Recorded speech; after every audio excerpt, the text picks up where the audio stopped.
방금 동영상에서 보셨다시피 지난 1년 동안 국내에는 아직 웨이브 디바이스가 출시되지 않아서 그만큼 일반 사용자들에게 알려지지는 않았지만 해외에서 플랫폼에 대한 계속된 업그레이드와 디바이스 출시를 통해서 굉장히 바쁜 한 해를 보냈습니다. 오늘 말씀드릴 내용은 그와 관련된 지난 1년간의 과거, 그리고 현재, 그리고 향후 미래에 대한 이야기가 되겠습니다.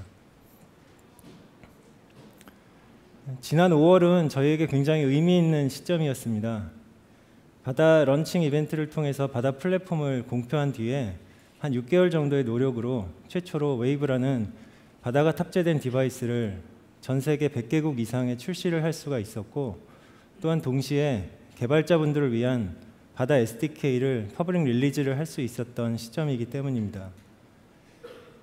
5월 출시 이후에 현재까지 계속 보시는 바와 같이 많은 판매 성장률을 보여주고 있고, 실제 출시 2개월 만에 100만 대의 출시를 넘어서는 바다 첫 디바이스의 밀리언셀러가 되었습니다.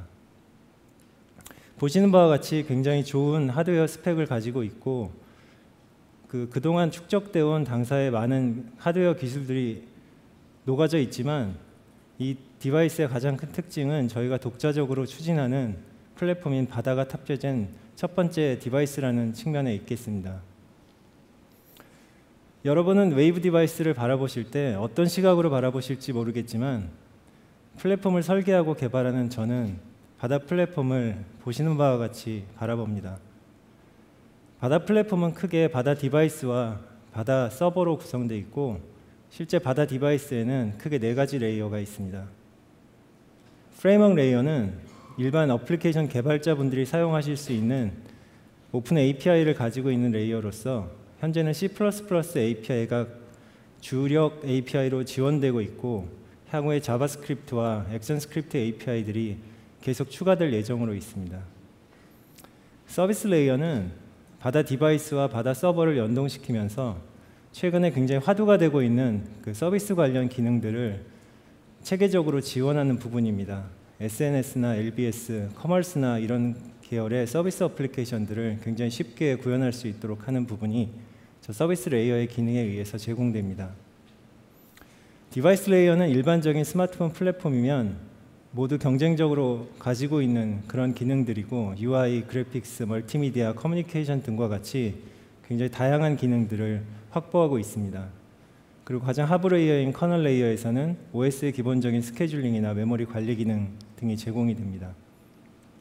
이와 같은 구조를 통해서 저희가 바다 1.0을 준비를 하였습니다. 바다 1.0은 C++의 20개 이상의 네임스페이스와 5,000개 이상의 API를 통해서 실제 다양한 모바일 어플리케이션들과 모바일 서비스들을 쉽게 개발할 수 있도록 하는 많은 기능들을 탑재하고 있습니다. 각각의 기능에 대해서 조금 더 설명을 드리도록 하겠습니다. 저도 오랜 동안 소프트웨어를 개발해 오면서 실제 어플리케이션 개발자 입장에서 어떤 기능들이 가장 필요한가 하는 것에 대해서 많은 경험과 고민을 하였고, 그 결과를 바다 1.0에 최대한 반영하려고 노력을 하였습니다. 점점 더 어플리케이션의 UX가 차지하는 비중이 높아져 가고 있고, 얼마나 쉽게 UX를 강력하게 구현할 수 있는가가 플랫폼 경쟁력에 매우 중요한 요소입니다. 이런 측면에서 바다에서는 기본적인 커먼 UI 컨트롤 외에도 플래시나 웹 같은 컨텐츠를 UI에 같이 매시업 시킬 수 있거나 맵 같은 것들을 같이 녹여서 UI를 구성할 수가 있고, 나아가서 다른 어플리케이션의 기능들을 컨트롤화를 해서 블럭처럼 활용할 수 있도록 하는 기능도 같이 제공을 하였습니다. 그리고 더 이상 이제 화면에 구성되어 있는 UI만이 UI의 전부가 아니라 센서를 통한 UI나 얼굴 인식, 움직임에 대한 인식, 굉장히 세밀한 바이브레이션에 대한 제어 같은 것들이 매우 중요한 사용자 인터랙션적 요소이기 때문에 이런 부분들도 같이 포함을 시켰습니다. 오늘 디벨로퍼 챌린지에서 수상한 어플리케이션들을 보셔도 바다가 제공하는 그래픽스나 멀티미디어 기능이 얼마나 잘 활용되고 있는지 느끼실 수 있을 것 같습니다. 그래픽스 관련해서는 오픈GL ES 2.0 프로그래머블 쉐이딩이 가능한 기능들을 기본적으로 탑재하고 있고, 웨이브 디바이스의 경우는 SGX 540의 최상급 3D 가속기를 탑재하고 있기 때문에 충분한 3D 성능을 낼 수 있는 게이밍 어플리케이션들을 작성하실 수가 있습니다. 그리고 다이렉트 버프 억세스 기능을 제공하기 때문에 역시 전체 화면을 얼마든지 마음껏 활용하실 수가 있는 기능도 제공을 합니다. 멀티미디어 관점에서는 하이 데피니션 비디오에 대한 처리나 그다음 여러 가지 레코딩, 플레이백 등의 기본 기능들을 탑재하고 있고 카메라에 대한 매우 파인 튜닝된 컨트롤들을 할 수 있도록 기능을 제공함으로써 오늘 보셨던 이제 수상작 중에 두 가지도 국내 개발자들에서 개발된 두 가지도 모두 카메라 기능을 적극적으로 활용한 그런 어플리케이션임을 보실 수가 있겠습니다.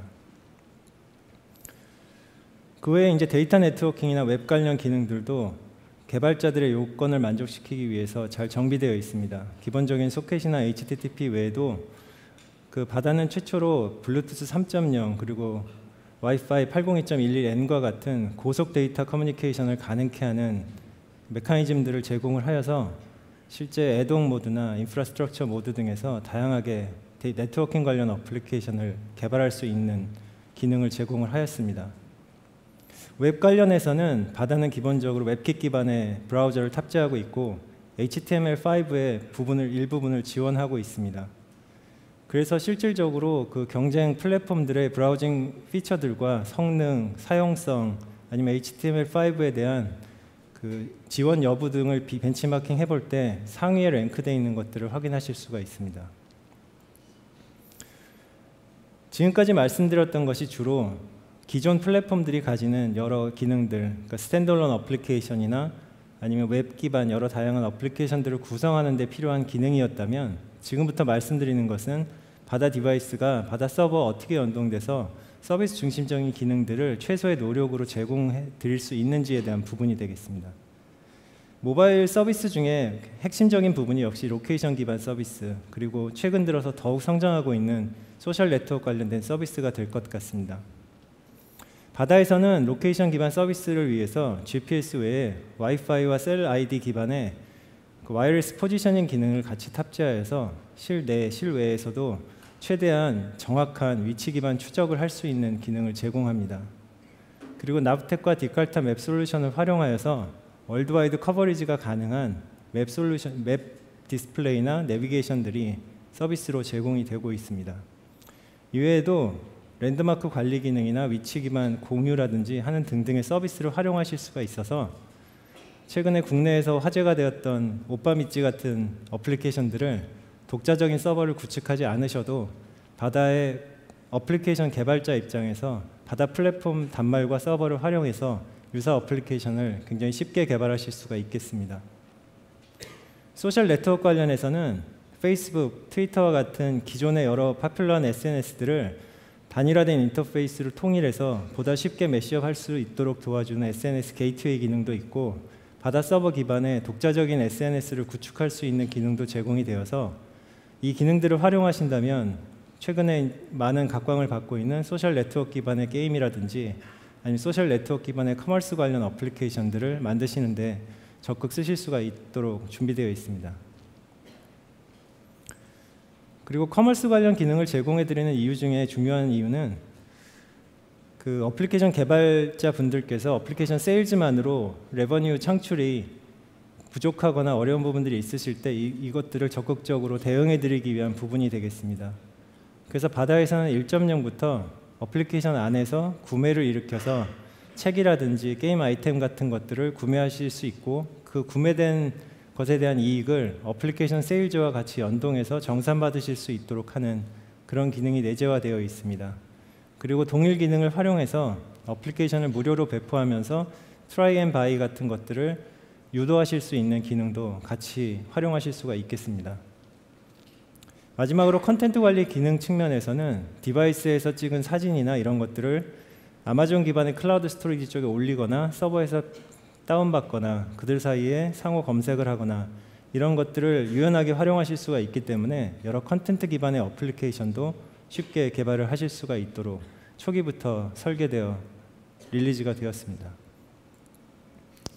지금까지 말씀드린 것이 이제 바다 1.0의 기본적인 기능들이고 실제 플랫폼 자체의 경쟁력은 더 이상 API만의 경쟁이 아닙니다. 어떤 플랫폼에 어떤 서비스들이 내재화되어 있는가 하는 부분들이 결국은 그 플랫폼의 경쟁력을 어느 정도까지 강화시킬 수 있는가 하는 부분에 영향을 줍니다. 그런 측면에서 저희는 바다 기반의 서비스에 대해서도 계속 고민하고 추진하고 있습니다. 대표적으로 삼성 앱스 같은 경우에는 이제 바다 에코시스템을 활성화시켜주는 중요한 역할을 하고 모바일 스토어뿐 아니라 TV 스토어까지도 같이 연계되는 그 삼성의 독자적인 어플리케이션 스토어가 서비스가 되겠습니다. 현재까지 100개국 이상에서 런칭이 되었고 30개국 이상에서 유료 스토어를 추진해 가고 앞으로도 계속 급성장할 목표로 추진 중에 있습니다. 이와 같은 것이 이제 바다의 커머스 관련 기능이라면 소셜 허브는 바다의 소셜 관련 기능과 매칭되는 서비스라고 보실 수가 있겠습니다. 이 서비스는 기존에 파퓰러한 여러 SNS, 이메일, IM 같은 것들을 통합적으로 관리하면서 푸시 기반 서비스를 제공하는 그런 서비스가 되겠습니다. 그 외에도 바다 디바이스를 분실했을 때 원격에서 락을 걸거나 내용을 전체적으로 지우는 서비스라든지 LBS 서비스 등과 같이 저희는 독자적인 서비스를 계속 앞으로도 추진하면서 그것이 다시 플랫폼의 경쟁력을 강화하는 데 활용되고 다시 플랫폼의 경쟁력이 서비스를 통해 보강되는 그런 선순환 구조를 플랫폼과 서비스 사이에 가질 수 있도록 하려고 합니다. 이와 같은 플랫폼 기반 하에 현재까지 삼성 앱스에서는 한 4,000개 정도 이상의 바다 어플리케이션들이 탑재되거나 등록 대기 상태에 있고 앞으로도 계속 성장할 것으로 예상하고 있습니다. 현재까지 알려진 바로는 어플리케이션들 중에 한 20%를 상회하는 부분을 국내 개발자분들이 계속 등록하시면서 개발하시는 것으로 알고 있습니다.